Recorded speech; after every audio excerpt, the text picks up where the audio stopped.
The Space Shuttle Challenger tragedy truly had many ethical dilemmas, you could say. The first question asks what NASA could have done differently. After reading the article, it was very clear that management and engineering did not communicate well, and in the end, the launch of the shuttle became more important to management than the success of the mission. And I think that was due to a lot of the pressure that was brought down upon management to getting the space shuttle launched.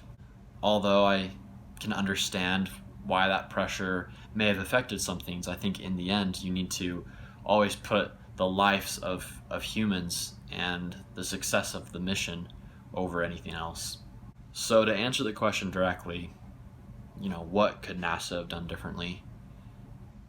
I really feel like they could have put that pressure aside and really just paid attention to what their engineers were saying, that the boosters weren't ready, that some of them were eroding, and take that advice and delay the launch more. As far as Roger Bojali goes, I really feel like he should have blown the whistle and stopped the launch.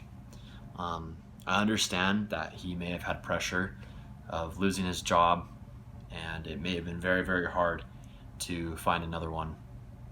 But I feel like in that moment, anyone needs to realize that a human life and a failed mission is more important than anything.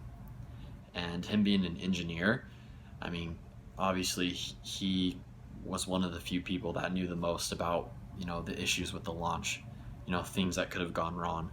And because of that knowledge, I really do feel like he should have done a little bit more to stop management from launching the Challenger.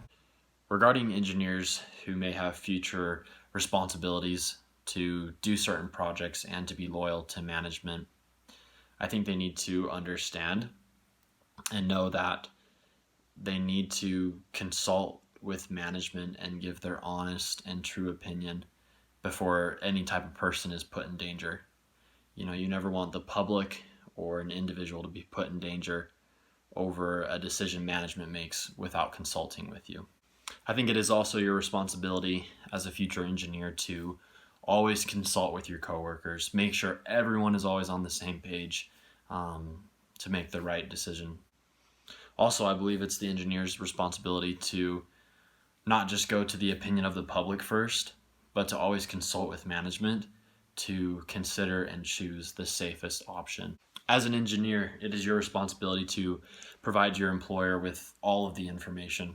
You're the engineer, you're the one gathering the data, doing the research. And so with that information, it's really important that you provide that to management so they can make that safest choice. In conclusion, I feel like a lot of things could have been done differently when it came to the Challenger. And because of pressure and people not communicating properly and management maybe pushing some of the engineers' opinions out of the way, people lost their lives that day. And we really need to be careful and avoid things like this in the future.